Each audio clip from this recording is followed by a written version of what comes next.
Vicky express में आपका स्वागत है। आज की कहानी है अलिफ लैला सिंदबाद जहाजी की 7वीं समुद्री यात्रा की कहानी।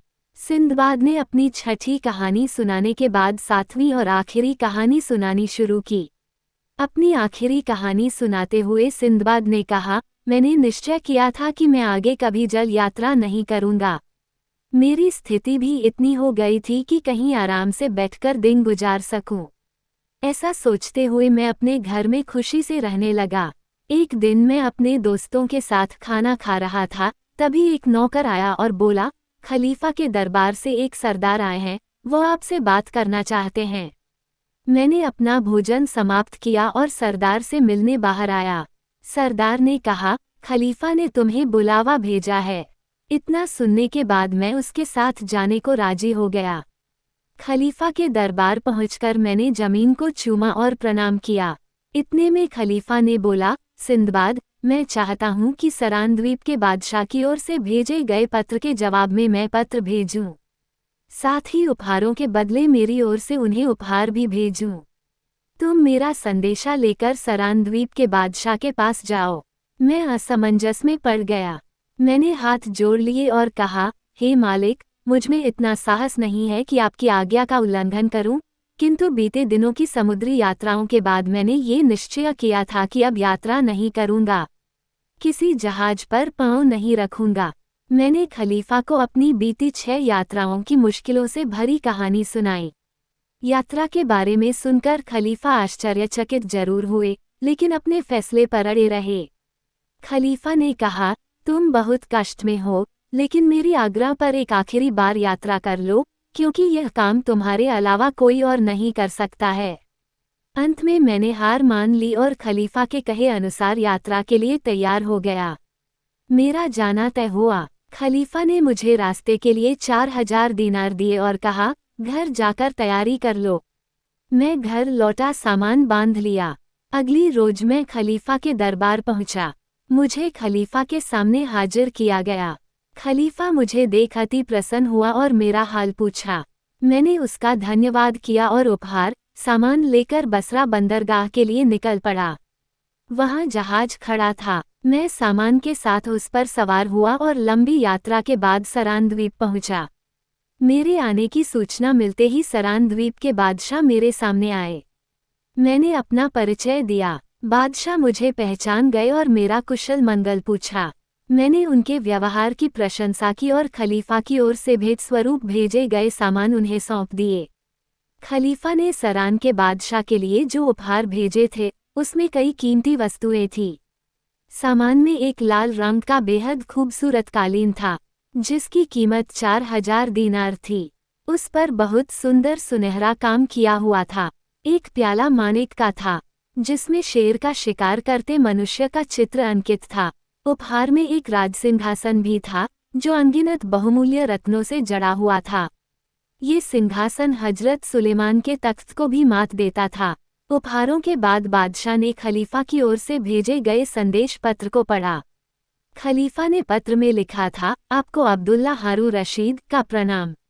हमें आपका पत्र और उपहार प्राप्त हुआ।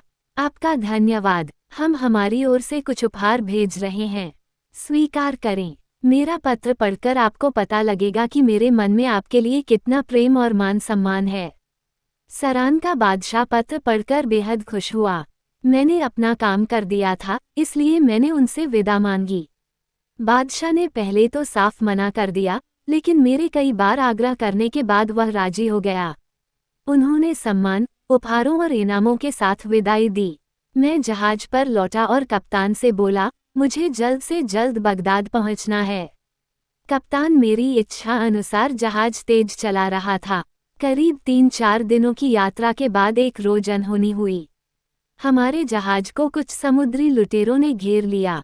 हम डर गए। लुटेरों ने हमारी सारी धन संपत्ति लूट ली और हमें बंधक बना लिया।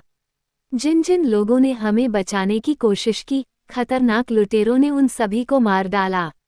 बदमाश लुटेरों ने हमें गुलाम जैसे कपड़े पहनाकर दूर द्वीप में बेच दिया।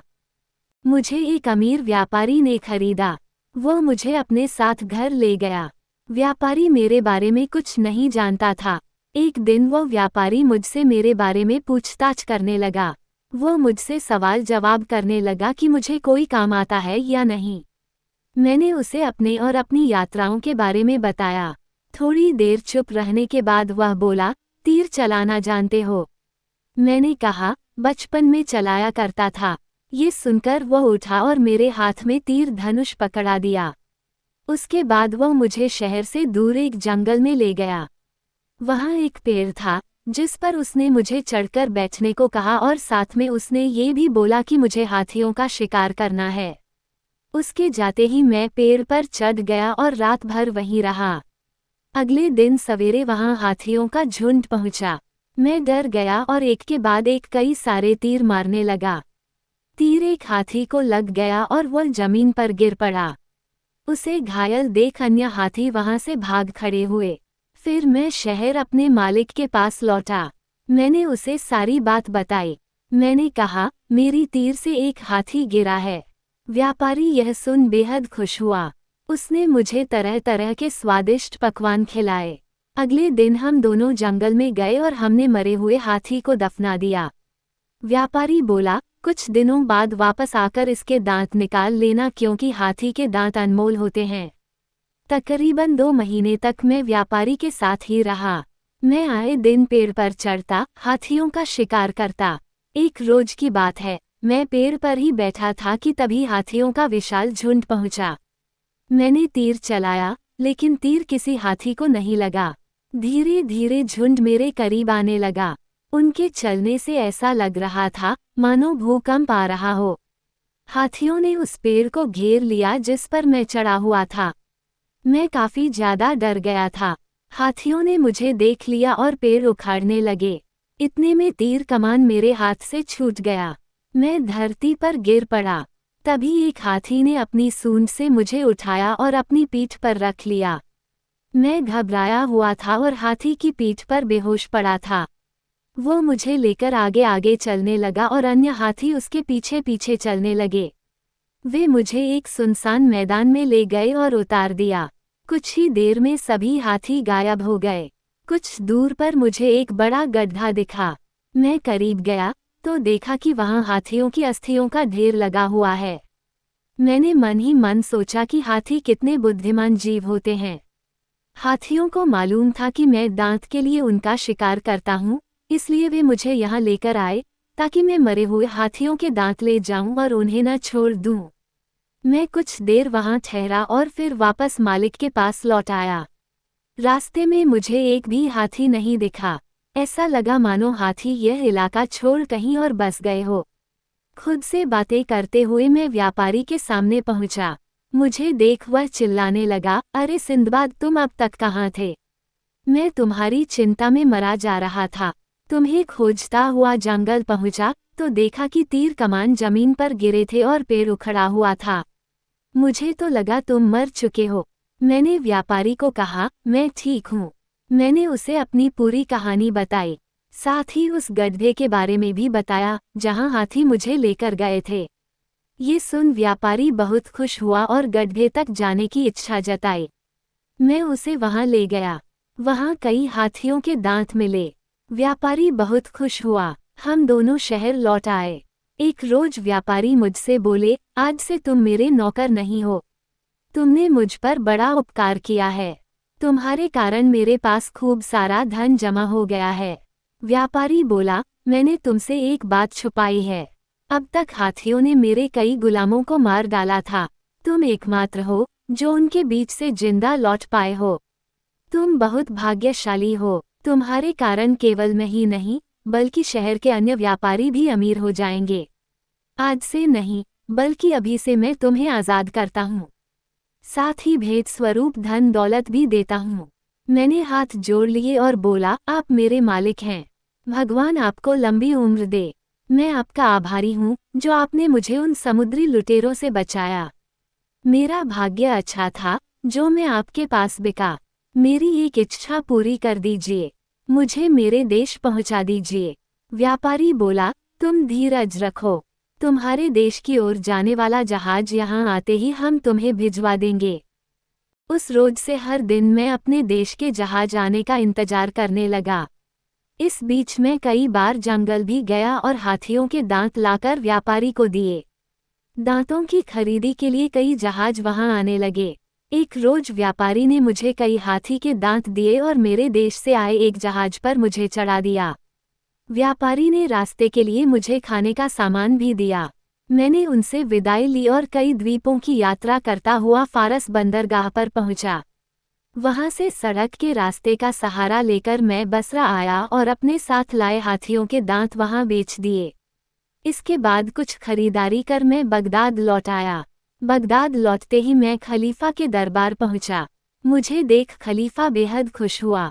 उसने कहा, मैं हर रोज तुम्हारी मंगल कामना की प्रार्थना किया करता था। मैंने उसे अपने साथ हुई घटनाएं बताई। हाथियों का अनुभव सुनकर खलीफा को बड़ा आश्चर्य हुआ।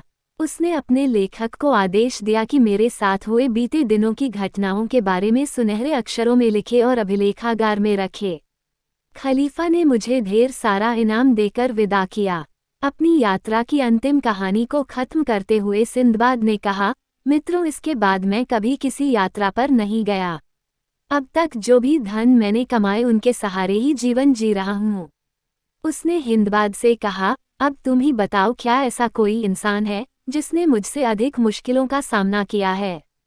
ये सुनने के बाद हिंदबाद उठ खड़ा हुआ। उसने सम्मानपूर्वक सिंदबाद का हाथ चूमा और कहा, सच कहूँ तो इन 7 समुद्री यात्राओं के दौरान आपने जितना संकट झेला और बार बार अपने प्राणों की रक्षा की है, इतनी शक्ति किसी में नहीं है। मैं अब तक अपनी स्थिति पर रोता था और आपकी सुख सुविधाओं से जलता था, लेकिन अब मैं भगवान का लाख लाख शुक्रिया करता हूँ कि उन्होंने मुझे मेरे परिवार के बीच सुरक्षित रखा है। वास्तव में जो सुख आप अभी भोग रहे हैं, वह आपका अधिकार है। मेरी भगवान से प्रार्थना है कि आप हमेशा खुश रहें और आपका मान सम्मान यूं ही बना रहे। आखिर में सिंदबाद ने हिंदबाद को 400 दीनार देते हुए कहा, अब तुम मेहनत मजदूरी करना छोड़ दो और मेरे लिए काम करना शुरू कर दो। मैं पूरी जिंदगी तुम्हारा और तुम्हारे परिवार का भरण पोषण करूंगा।